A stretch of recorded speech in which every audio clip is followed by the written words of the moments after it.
It's a very, very simple story. It's, in a way, much simpler than a lot of the stories that we tell on Roswell. It's like a lot of times you see on television, they promo episodes saying a very special episode of, and I never knew what that meant. Yeah, I never knew what that meant. I like the fact that it's a story about helping somebody else, and it has nothing to do with protecting their own asses as aliens. I like the fact that it's about Max being confronted with this moral dilemma. The idea of God and science and how they don't really necessarily blend very well. I think Max says that he doesn't believe in God. I don't think he says that to be a blatant atheist or just to be a slap in the face of religion. It's just for himself, because of who he is or what he is. I think that he has so many more questions than he has answers. And I almost think, too, that he wishes he did believe in God. I think, yeah. I think you're right. I think it's his perspective on it. The idea of somebody having this gift, this awesome power to heal people, are you disrupting some sort of grand scheme, this master plan that somebody has out there, or have you become a part of the plan despite yourself? It's a powerful notion, I think, and this huge responsibility of who are you to decide who lives and who dies? I mean, how do you actually make that choice? How do you each perceive the ending when Max takes Liz's hand? You know, that moment to me seems like a transcendent moment. It's the gift that he gives her. It's him thanking her for being there for him and being a friend. And it's not a moment about them getting back together as boyfriend and girlfriend. It's beyond that. I thought it was the cue for the snow to fall. That's what I thought it was. I see my line about I believe in you and then the snow falls. That's what I thought. Right. No, I'm just kidding. I thought that. So I'm just reading the script and I'm going, and snow in Roswell, yes. Okay. No, I thought that moment was so much more about the evolution of Max as a character and his relationship to Liz and his relationship to his family, and it was so much more than just saying, you know, yeah, we're back together now. I believe in you. Let's live happily ever after. It was more about, without you, I couldn't become the person that I am now. And I think that throughout the season, no matter what has happened, you know, good or bad, it's made these people who they are. And I think that's the way it is with life in general, is that the choices that we make in our lives and the people that we know help us in one way or another be the people that we are.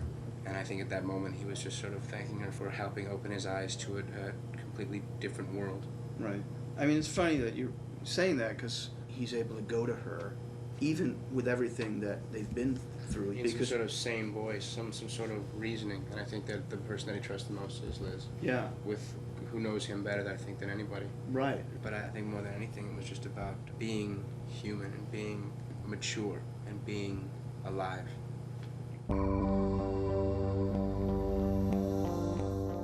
Talk about Dan Lubecken? Yeah. Okay. One personal joy that I got out of writing this episode, it's stupid, but you take it where you can get it, is naming characters after my friends. And Lori Dupree is a good friend of mine who I met in Nashville, Tennessee. And Dan Lubecken, who plays the evil police officer who ultimately takes Valenti's badge away from him, is my old roommate. And Dan and I lived together for about 2 years, and whenever I was writing sample scripts, I would always throw Dan's name in there somehow, and he would always be the bad guy.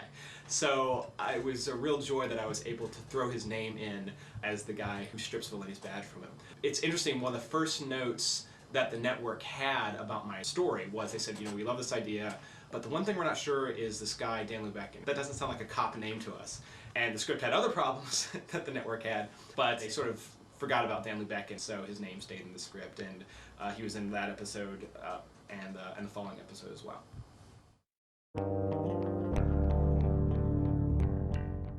Well, first of all, Devin's great. He's really, really nice and really low-key. And I think that the whole Sean DeLuca thing is probably the best thing that's happened this season, especially, I mean, at least regarding to my character, because I think it's about time that Liz Parker experiences something else, because how else is she supposed to know what else is out there in the world? I think that her spending so much time with Max and all that chaos has sort of robbed her of a lot of her childhood, and Sean sort of brings that playfulness back into her life, and you see her smile and laugh and giggle and enjoy herself again, even if it's in an indirect sort of way, at least she's not caught up in a world that's tainted by unrealistic things.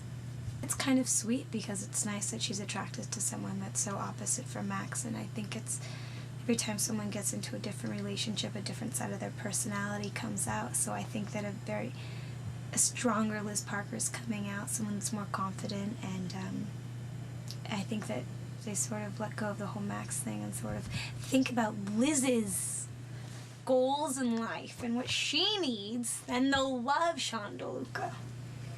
Because he's great. We love him here.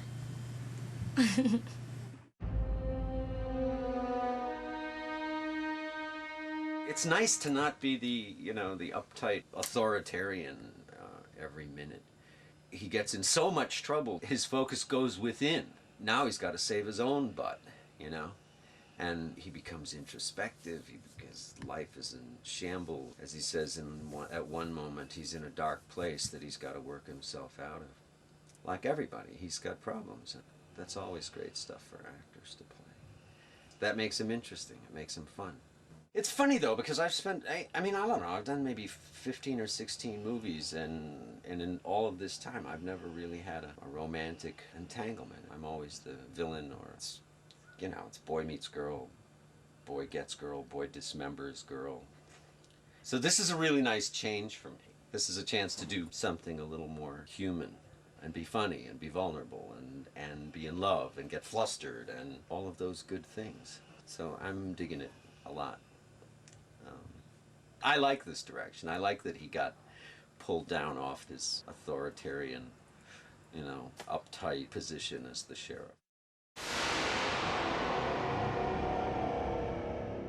The whole arc of Valenti getting into trouble for helping the kids is it's great fun for me to play as an actor, because there are a couple of things going on at the same time. He's gone out on a limb to protect them, which he feels compelled to do because Max saved Kyle. I mean, he knows which side he's on, and he knows what will happen to them if they're uncovered.